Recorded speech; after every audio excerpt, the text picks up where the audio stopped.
जानकारी भयो भर्खर 3-4 दिन अगाडि जानकारी भयो कि अब यो त्यही उपभोक्ता समितिका साथी मल्लरचन्द्र यादवले मलाई जानकारी गराउनु सोही अनुसार तुरुन्तै सुरक्षाकर्मीहरूलाई र पुलिस प्रशासनहरूलाई जानकारी गराऊ अनि त्यस पछाडि मुचुल्का उठाऊ अनि सम्बन्धित निकायहरूमा जानकारी गराऊ भन्ने खालको कुराहरू मैले जानकारी त्यो ढङ्गले सल्लाह दिएका थिएँ उपभोक्ता समितिका साथीहरूलाई।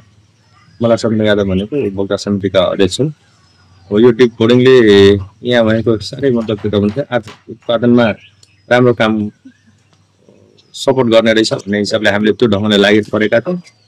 तर बिचैमा त्यो ठेकदारले समयमै काम गर्न नसकेको कारणले गर्दाखेरि मलाई लाग्छ अब त्यो लाइन जडान होइन विद्युत जडान सबै थोक ट्रान्सफर्मर पनि राखिसकेको विद्युत पोल पनि जडान गरिसकेको तर लाइनमा जोडिएको यी सबै कुराहरू मलाई लाग्छ ठेकदारको कमी कमजोरी हो र सम्भवतः मतलब अलिकति हाम्रा उपभोक्ता समितिका साथीहरूले पनि झकझकाउनु त झकझकाइराख्नु भएको थियो तथापि भनेको समयमै काम नभएकै कारणले गर्दाखेरि र मलाई लाग्छ हामीले सोचेका पनि थिएनौँ कि ट्रान्सफर्मरका सामानहरू यसरी चोरी हुन्छ भन्ने खालको कुराहरू र अचानक बिचैमा हामीले थाहा पायौँ र सोही अनुसार हामीले के त भनेदेखि यो उपभोक्ता समितिका साथीहरूलाई एकदम एक्टिभली यो चाहिँ यो कसरी हुन्छ फेरि पुनः जडान गराउने अर्थात् खोजीनीति गराउने पुलिस प्रशासनहरूले जानकारी गराउने अनि त्यो गराइसके पछाडि खोजीनीति गरौँ होइन अनि फेरि यसलाई चाहिँ मतलब के त भन्दाखेरि यहाँका किसान दाजुभाइ आमा बुवा दाजुभाइ तुमा दिदीबहिनीहरूलाई सहज होस् भन्ने हिसाबले यसलाई फेरि पुनः थाल्नुपर्छ भन्ने हामी त्यो धेरै साथ अगाडि बढिरहेको छौँ।